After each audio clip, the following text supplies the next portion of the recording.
बिल्लाहि मिनश्शैतानिर्रजीम बिस्मिल्लाहिर्रहमानिर्रहीम रब्बि इश्रह लि सदरी व यस्सिर लि अमरी वहलुल उक़दतम मिन लिसानी यफ़क़हू क़ौली रब्बि ज़िदनी इल्मा अल्लाहुम्मा फ़क़्हिना फ़िद्दीन अल्लाहुम्मा इन्नी अस्अलुका इल्मन नाफ़िअ व अमलन मुतक़ब्बला व रिज़्क़न तय्यिबा अल्लाहुम्मा ला सहला इल्ला मा जअलतहु सहला व अंत तजअलुल हज़न इज़ा शि'ता सहला या मुअल्लिम आदम अल्लिमना व या मुफ़हिम सुलैमान फ़हिमना अल्लाहुम्मा अख़लिसना बिवजहिकल करीम आमीन।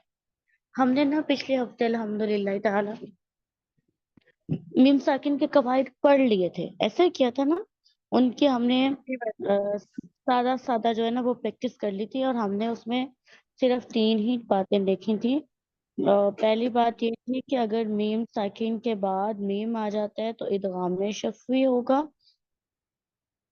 और दूसरी बात थी अगर मीम साकिन के बाद बा आ जाता है तो इख्फा शफ़वी होगा, यही था।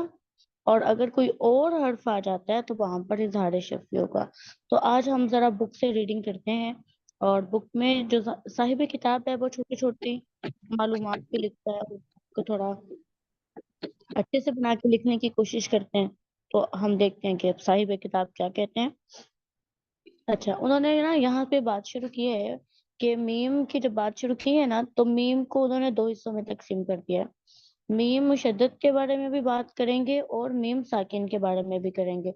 मीम मुशद्दद के बारे में बात कुछ ज्यादा बड़ी नहीं है।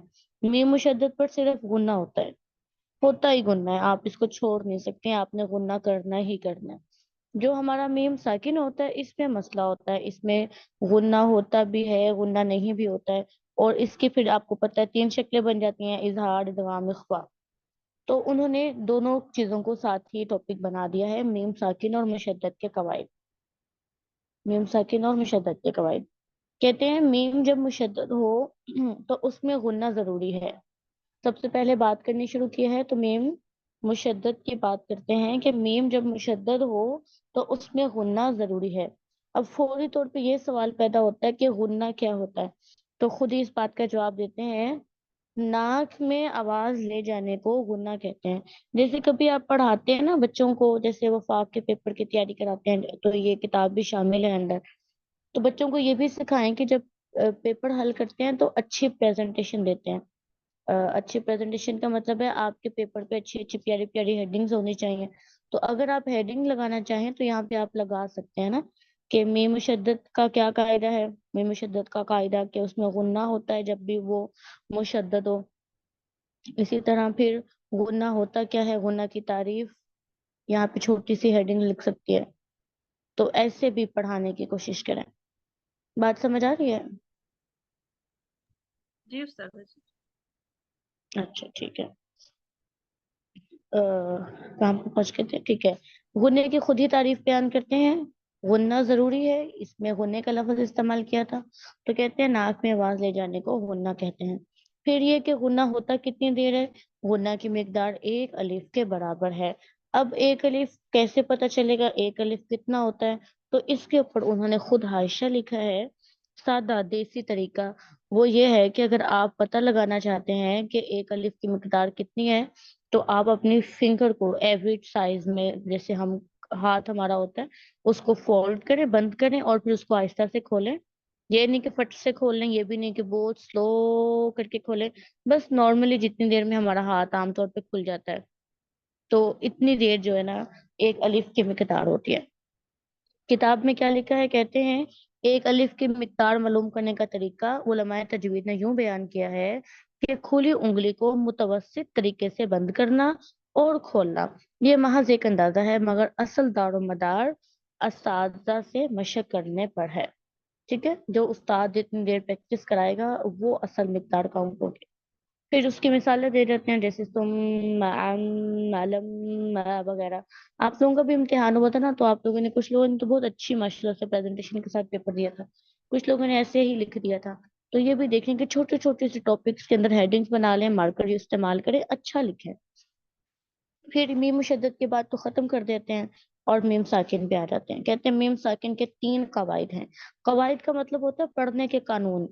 आपने मीम साकिन को कैसे पढ़ना है, पढ़ने के 3 तरह के कानून है, हर किस शक्ल पे कौन सा कानून लगाना है। पहला कानून इदगाम है, फिर दूसरा कायदा इख्फा है, तीसरा कायदा इजहार है। ये हमने पहले से डिस्कस किया हुआ है। इदगाम किसे कहते हैं, इजहार किसे कहते हैं, इख्फा किसे कहते हैं।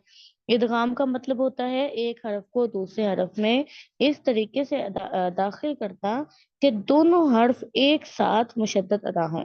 ठीक है, इदगाम का मतलब क्या होता है कि एक हर्फ को दूसरे हर्फ में इस तरीके से दाखिल करना कि जो पहला हर्फ जिसको दाखिल किया गया है और दूसरा हर्फ जिसमें दाखिल किया गया है, दोनों ही एक ही आवाज दें।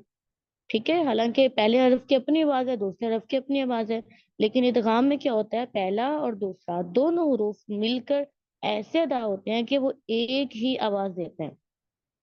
इख्फा क्या होता है, किसी भी हर्फ को छुपा के पढ़ना।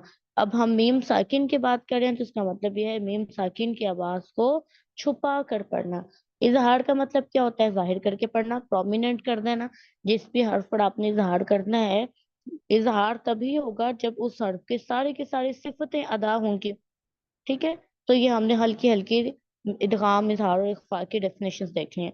यहाँ तक अगर कोई सवाल है तो पूछ लीजिए।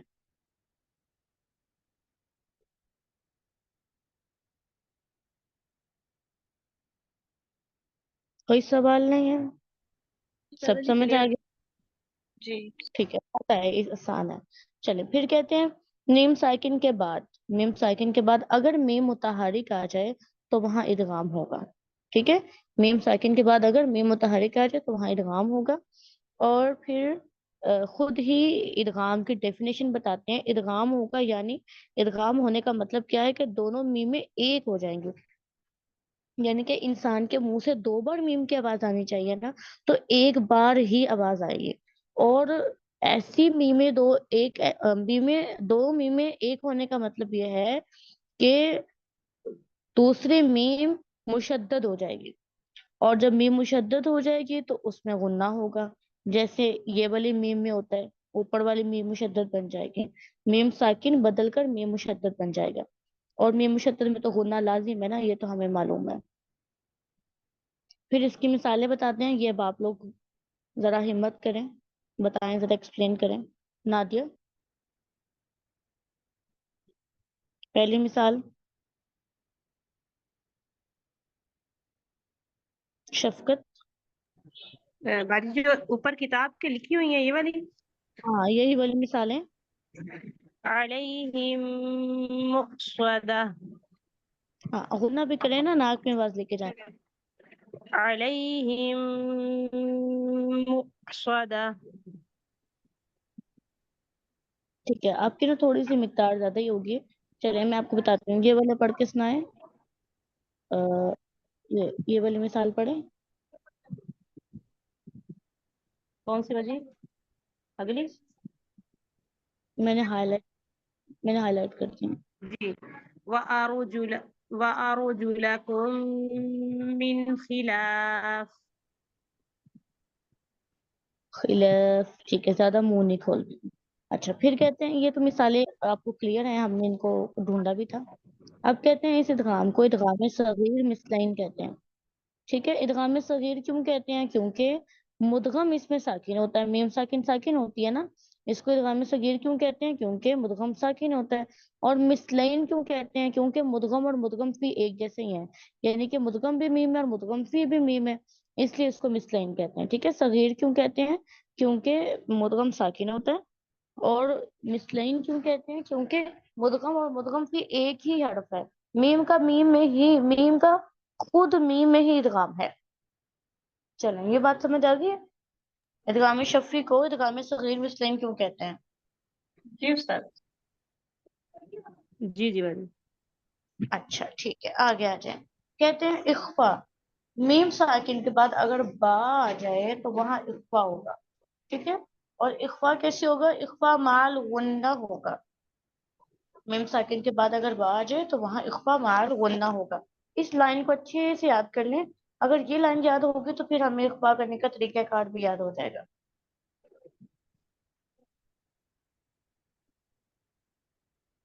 चलिए सुनाए। हमें तो याद है बाजी, मैं सुनाऊं? हाँ जी, सुन। میم ساکن کے بعد اگر با آ جائے تو وہاں اقفا مال غنہ ہوگا.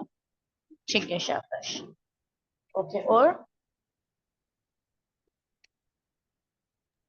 میم ساکن کے بعد اگر با آ جائے تو وہاں پر اقفا شفوی ہوگا. نہیں مال نہیں غنہ. آپ اخفا اقفا مال مال وہ لائن سنانی ہے جو کتاب پہ لکھی ہے کیونکہ اس کو پکڑ کے ہی نا اب ہم نے آگے سیکھنا ہے. اب یہاں پہ اگر آپ یہ دیکھیں نا کہ جو اخفا ہوتا ہے نا اخفا میں کیا ہوتا ہے اخفا میں یہ ہوتا ہے کہ سب سے پہلے اخفا شفوی میں سب سے پہلے کون آتا ہے میم ساکن ایسے ہی ہے نا ایسا ہی ہے نا پہلے میم ساکن آتا ہے. جی جی پہلے میم ساکن اس کے بعد پھر با اگلے کلمے کے شروع میں آتا ہے. بالکل جب آپ نے میم اخفا شفوی کرنا ہوگا تو سب سے پہلے آپ کو کیا ادا کرنا پڑے گا میم کا مخرج ایسے ہی ہے نا جی باجی. ایسے جی ہی جی ہے. باجی. اب کیا ہوتا ہے یہ جو میم ساکن ہوتا ہے نا اس کے اوپر ممی کے پاس میم ساکن اوپر گننا ہوتا ہے نا ممی کے پاس میم ساکن پر گننا ہوتا ہے نا اخفا مال گننا کس سے ہوتا ہے میم ساکن پر ہی ہوگا نا با آنے کی وجہ سے. ہاں جی میم ساکن پر ہی اخفا مال غنہ ہوگا. چلیں اذان ہو رہی ہے 1 منٹ. اللہ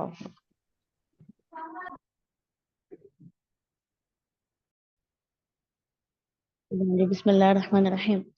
ہم بات کر رہے تھے کہ جب اخفاء شفوی ہوگا تو سب سے پہلے میم ساکن آئے گا ایسا ہی ہے نا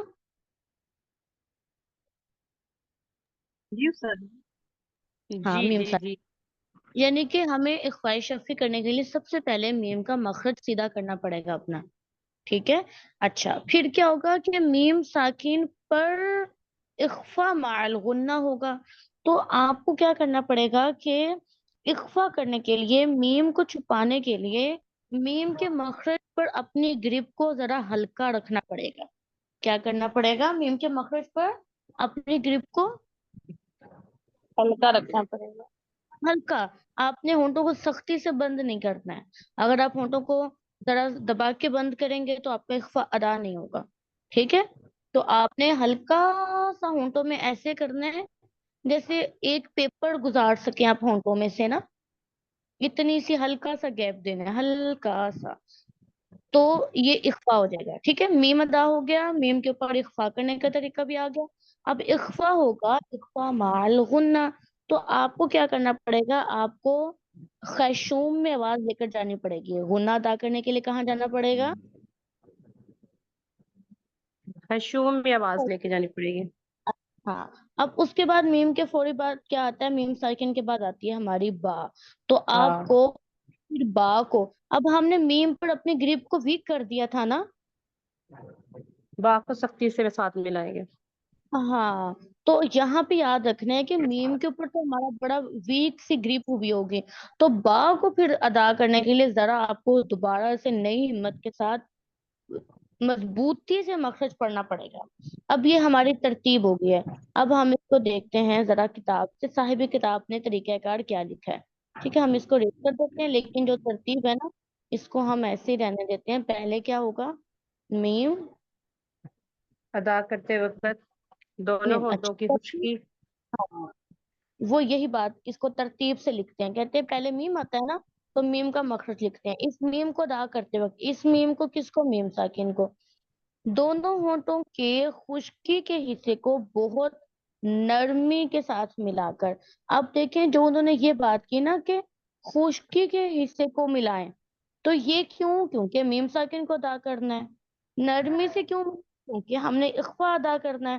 میم کو گریپ ویک کریں گے تو میم کی صفتیں چھوٹیں گی نا کم ہو جائے گا میم.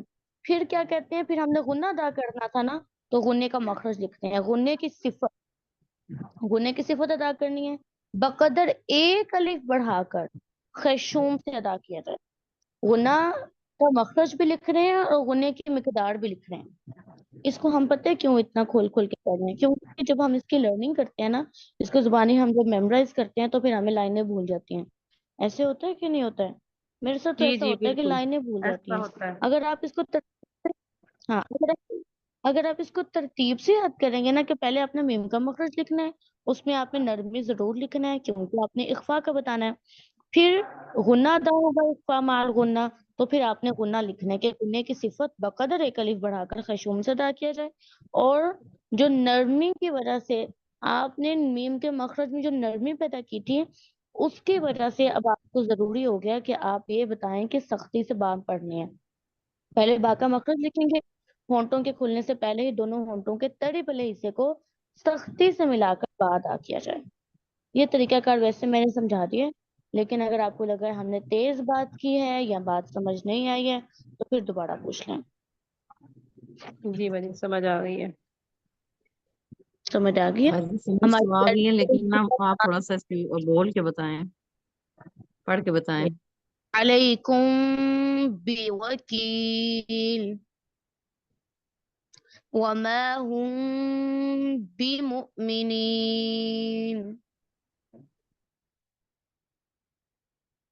پڑھ لینا گینا، ایک بار پڑھ کے سنا دیں۔ علیکم بوکیل نا، وما با هم با بمؤمنین۔ با کو بھی سختی سے پڑھے، وما هم بی، وما هم بی، وما هم بمؤمنین۔ یہ آپ کا بہتر تھا۔ جو با کی تنبیہ لگائی ہے نا وہ اسی لیے ہی لگائی ہے کہ جب میم پر گریپ ویک ہوئی ہوگی تو آپ با کو بھی ویک کر دیں گے، تو اس کو نہیں کرنا ہے، ٹھیک ہے؟ جی ٹھیک ہے باجی۔ آگے آگے چل، کہتے ہیں اس اخفاء کو اخفاء شفی کہتے ہیں، یہ تو ہمیں معلوم ہے نا، اسے تو کوئی بات نہیں۔ اچھا، اسے اخفاء شفی کہتے ہیں، آگے آ جائیں۔ اچھا جی، بسم اللہ الرحمن الرحیم۔ اظہار کہتے ہیں میم ساکن کے بعد با اور میم کے علاوہ اگر کوئی حرف آ جائے تو وہاں اظہار ہوگا، اسے اظہار شفی کہتے ہیں۔ یہ ساری اگزامپلس دی ہوئی ہیں، یہ ہمیں پڑھنے کی یا دوبارہ سے سمجھنے کی ضرورت نہیں ہے، اس سے ہم نے بہت زیادہ ڈسکس کر لیا۔ اچھا، یہاں پہ انہوں نے ایک حاشیہ لکھا ہے تو حاشیہ ہم پڑھتے ہیں، نیچے آ جائیں، نمبر 35 کا نیچے والا حاشیہ۔ کیا کہتے ہیں اس حاشیہ میں؟ با اور میم کے علاوہ باقی 25 حروف میں اظہار شفی ہوتا ہے۔ الف کو اس لیے شمار نہیں کیا کہ ساکن حرف کے بعد الف کبھی نہیں آتا، لہٰذا میم ساکن کے بعد بھی الف نہیں آتا۔